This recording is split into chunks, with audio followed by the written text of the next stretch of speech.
So finally guys हम Lord of mystery के first episode को कवर करने वाले हैं। तो बिना किसी देरी के इस वीडियो को शुरू करते हैं। तो एपिसोड के स्टार्टिंग में हमें एक अलग से वर्ल्ड को दिखाया जाता है जहाँ के पावरफुल बंदों को बियॉन्डर्स कहा जाता है और वो बियॉन्डर एक पोर्शन को पीने के बाद बनते हैं और बियॉन्डर बनने के बाद वो 22 रास्तों में से किसी एक रास्ते को चुन सकते हैं और इस एक रास्ते में भी 9 से लेकर 0 तक सीक्वेंस होते हैं और हर सीक्वेंस को पार करने पे इन बियॉन्डर्स की पावर बढ़ती रहती है और ऐसे करते करते अगर कोई बियॉन्डर 0 सीक्वेंस तक पहुंच जाता है तो वो गॉड के लेवल को भी टच कर सकता है। लेकिन असल में आज तक कोई भी वहां तक नहीं पहुंच पाया क्योंकि उस तक पहुंचने से पहले बियॉन्डर या तो मर जाते हैं या तो सुसाइड कर लेते हैं। अब हमें एक लड़के जोए को दिखाया जाता है जिसकी आत्मा इसके अभी के वर्ल्ड से इस वर्ल्ड में किसी बंदे में ट्रांसफर हो जाती है, यानी वो ट्रांसमाइग्रेट हो जाता है। इस बंदे का नाम क्लैन होता है। जोया पहले तो क्लैन की बॉडी में खुद को देखकर काफी ज्यादा डर जाता है कि आखिर मैं कहाँ पर आ गया और ये कौन सी जगह है। फिर सीन चेंज होता है और हमें 2 पुलिस वालों को दिखाया जाता है जो एक घर में 2 मरे हुए बंदों को चेक कर रहे होते हैं। इन मरे हुए बंदों का नाम वेल्चर और नया होता है। एक पुलिस वाला इन्हें देखकर अपने साथी से बोलता है कि शायद उन्होंने खुदकुशी की है। फिर वहाँ पर इसका साथी इसे एक फोटो दिखाता है जिसमें इन मरे हुए बंदों के साथ क्लैन भी होता है और क्लैन को देखकर वो पुलिस वाला अपने साथी से इसे ढूंढने को कहता है। वहीं दूसरी तरफ जोया क्लैन की बॉडी में क्लैन के बारे में सब कुछ पता लगा रहा होता है कि आखिर क्लैन कौन है और थोड़ी देर अपने आसपास चेक करने से इसे पता चलता है कि क्लैन एवा देश के टोंग्यू शहर में रहता है। क्लैन के मॉम डैड मर चुके हैं और वो अपनी छोटी सिस्टर मेलिसा के साथ रहता है और इसने अभी अभी अपनी ग्रेजुएशन पूरी की है। जोया को वहाँ पर क्लैन की डायरी भी मिलती है जिसमें 20 जनवरी को वेल्चर ने इसको एंटीगोरस फैमिली के बारे में बताया था और इसमें ब्लैक एम्पायर और हॉर्नस माउंटेन रेंज के बारे में भी लिखा हुआ था। और इन्हें देखकर जोया वहाँ पर अपने मन में कहता है कि क्या ये सभी अजीब चीजें सच है। फिर वो डायरी खुद ब खुद ही अपने पेजेस को बदलने लगती है और डायरी के आखिर में क्लैन ने लिखा होता है कि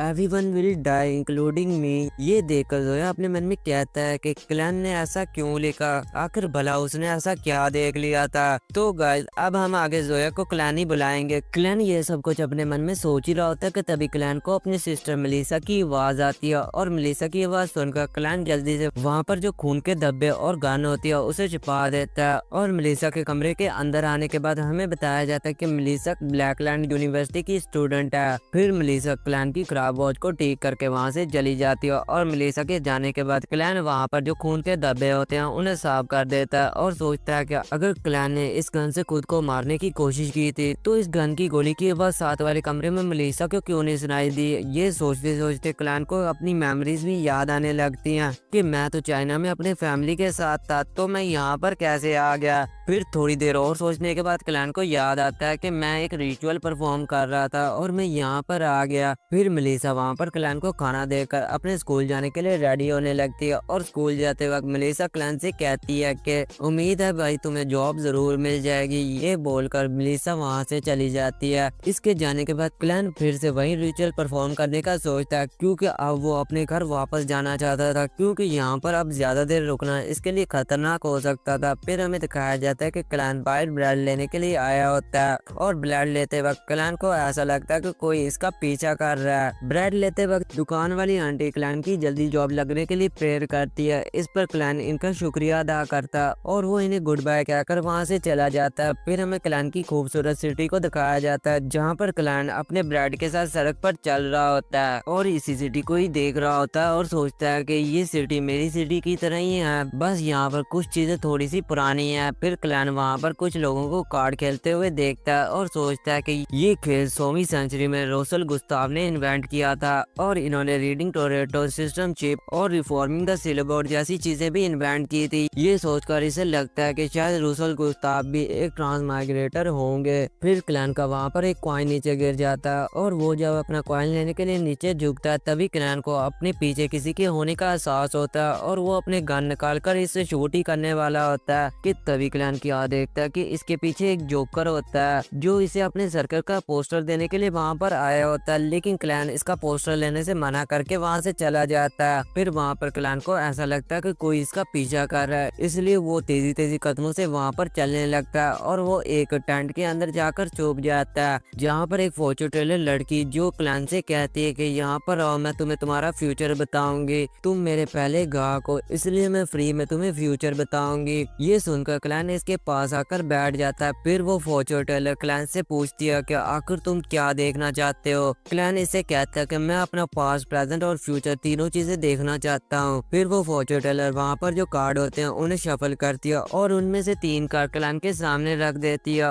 और इससे पूछती है कि तुम सबसे पहले क्या देखना चाहते हो। क्लैन इससे कहता है कि मैं अपना प्रेजेंट देखना चाहता हूँ। ये सुनकर फॉर्चून टेलर प्रेजेंट वाला कार्ड इसे दिखाती है जिसमें लिखा होता है द फूल।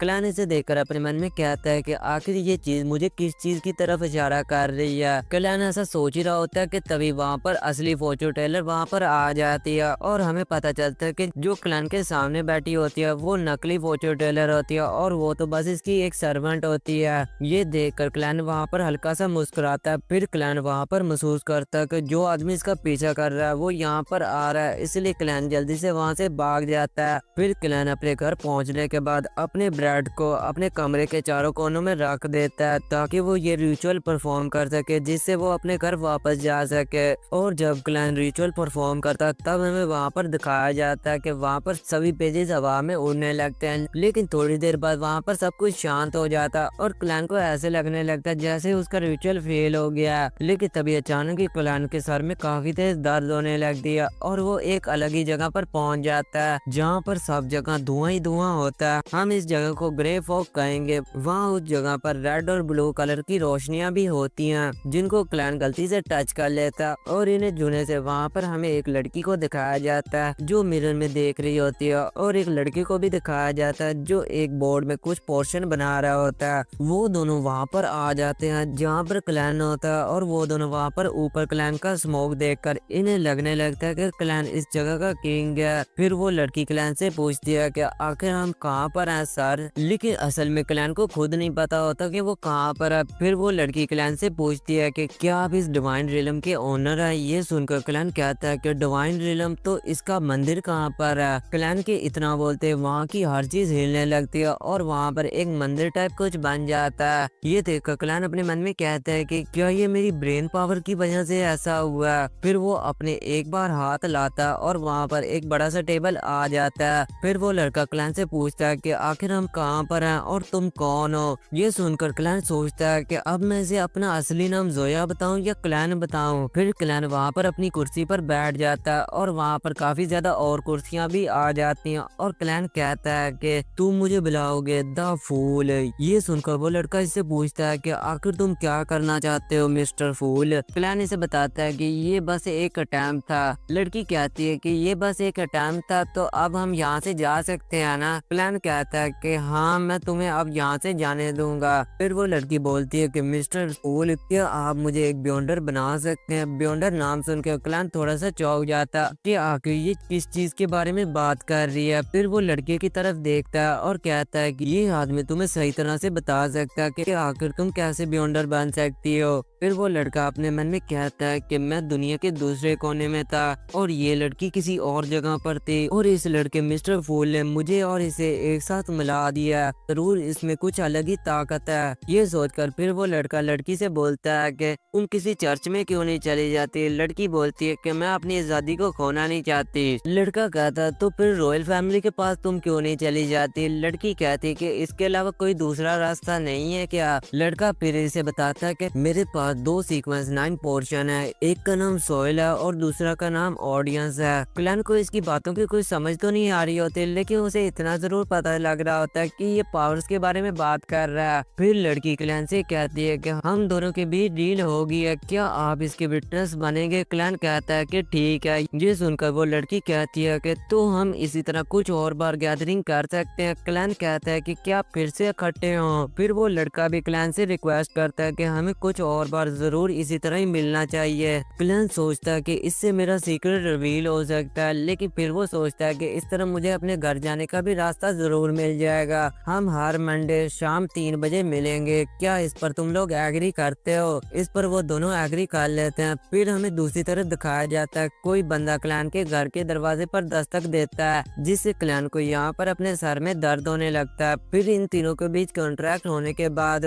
वो तीनों अपना अलग अलग नाम रखने का सोचते हैं। क्लैन का पहले ही नाम अलग था द फूल, लड़की अपना नाम जस्टिस रखती है और लड़का अपना नाम द हैंगमैन रखता है। फिर क्लैन इनसे कहता है कि अभी की मीटिंग को यही एंड करते हैं। इस पर वो दोनों ठीक है कहते हैं। फिर वहाँ पर सब कुछ धुआं बनकर उड़ जाता है और क्लैन अपने घर में उठता है और दरवाजा बजने की आवाज से क्लैन पूछता है कि आखिर बाहर कौन है, जिसमें बाहर वाले बंदे इसे बताते हैं कि हम पुलिस से हैं। ये सुनकर क्लैन वहाँ पर अपनी गन और डायरी को छुपा देता है। फिर वो जब दरवाजा खोलता है तो इसके सामने दो पुलिस वाले होते हैं जो वॉल्चर और नेरा की मर्डर पर इससे इन्वेस्टिगेशन करने के लिए आए होते हैं, जिसमें एक पुलिस वाले का नाम लियोनार्ड होता है और दूसरे पुलिस वाले का नाम जेन स्मिथ होता है। फिर लियोनार्ड को बड़ी आसानी से क्लैन की वो डायरी मिल जाती है जिसमें क्लैन ने लिखा था कि everyone will die including me. ये देखकर लियोनार्ड से पूछता है कि आखिर इस चीज का क्या मतलब है, जरा मुझे बताना। फिर क्लैन इन्हें सच सच वहाँ पर बताने लगता है कि मुझे कुछ भी याद नहीं है, मुझे बस इतना याद है कि मैंने उन लोगों की तरह ही सुसाइड करने की कोशिश की थी लेकिन मैं किसी तरह बच गया। अब मुझे अपने बारे में कुछ भी नहीं पता। डन स्मिथ इसकी बातों पर यकीन तो कर लेता है लेकिन फिर भी वो अपनी तसल्ली के लिए क्लैन को एक फिजियोथेरेपिस्ट को चेक करवाना चाहता था कि वो क्लैन की ब्रेन के अंदर जाकर इसकी मेमोरीज को वापस ला सके। क्लैन फिजियोथेरेपिस्ट का सुनकर वहाँ पर काफी ज्यादा डर जाता है क्योंकि उसे लगता है कि अगर इसने मेरे ब्रेन के अंदर देखा तो उसे पता चल जाएगा कि मैं इस वर्ल्ड से नहीं हूँ। फिर वो दोनों क्लैन को उस फिजियोथेरेपिस्ट के पास ले जाने लगते हैं और वो जब उसे गाड़ी में बैठाने ही वाले होते हैं तभी एक बच्चा साथ वाली दुकान से ब्रेड चोरी करके भाग रहा होता है और इसे पकड़ने के चक्कर में उनका ध्यान क्लैन से हट जाता है, जिससे मौके का फायदा उठाकर क्लैन वहाँ से भाग जाता है। और भागते भागते क्लैन पर एक जगह कहीं से पानी गिरता है लेकिन क्लैन क्या देखता है कि वो पानी हवा में फ्रीज हो गया। फिर वहाँ पर सभी चीजें हवा में उड़ने लगती हैं और क्लैन इन सभी से बचते बचाते एक घोड़ा गाड़ी के अंदर बैठ जाता है और वो जब घोड़ा गाड़ी चलने लगती है तब क्लैन चैन की सांस वहाँ पर लेता है। लेकिन फिर क्लैन को पता चलता है कि ये घोड़ा गाड़ी चलाने वाला और कोई नहीं बल्कि डेन स्मिथ है। फिर क्लैन की आंख अपने घर में खुलती है और क्लैन को लगता है कि ये एक सपना था शायद, लेकिन फिर दरवाजा खुलता है और क्लैन अपने सामने डेन स्मिथ को देखता है, जिसे देखकर क्लैन अपने मन में कहता है कि ये मेरे ब्रेन के साथ खेल रहा है। फिर डेन स्मिथ क्लैन की तरफ देखकर बोलता है कि मिस्टर क्लैन, तुम्हारी सोच से भी ज्यादा हम ताकतवर हैं। क्लैन पूछता है कि हम लोग से तुम्हारा क्या मतलब है। क्लैन के इतना बोलते क्लैन का पूरा घर वहाँ पर टूटने लगता है। क्लैन अपने टूटे हुए घर को देख ही रहा होता है कि तभी एक औरत पीछे से इसकी मुंह को पकड़ लेती है और ये और कोई नहीं बल्कि वही फिजियोथेरेपिस्ट होती है। फिर वो औरत क्लैन के कान में कुछ बोलती है जिससे क्लैन वहीं पर ही बेहोश हो जाता है और हमें दिखाया जाता है कि वो किसी अलग ही जगह पर उठता है जहाँ पर वो अपने मॉम डैड को देखता है। क्लैन इन्हें देखकर इनके पास ही जाने वाला होता है कि तभी इसे अपने कान में एक आवाज आती है। फिर क्लैन सोचता है कि शायद वो धुएं की वजह से मेरे मॉम डैड को नहीं देख पा रही है। फिर वो औरत क्लैन को पकड़कर इससे पूछती है कि एंटीगोरस फैमिली की नोटबुक कहाँ पर है। क्लैन कहता है कि इसके बारे में मुझे नहीं पता है। फिर वो इससे और भी पूछती है कि 27 जून वॉल्चर होम में क्या हुआ था।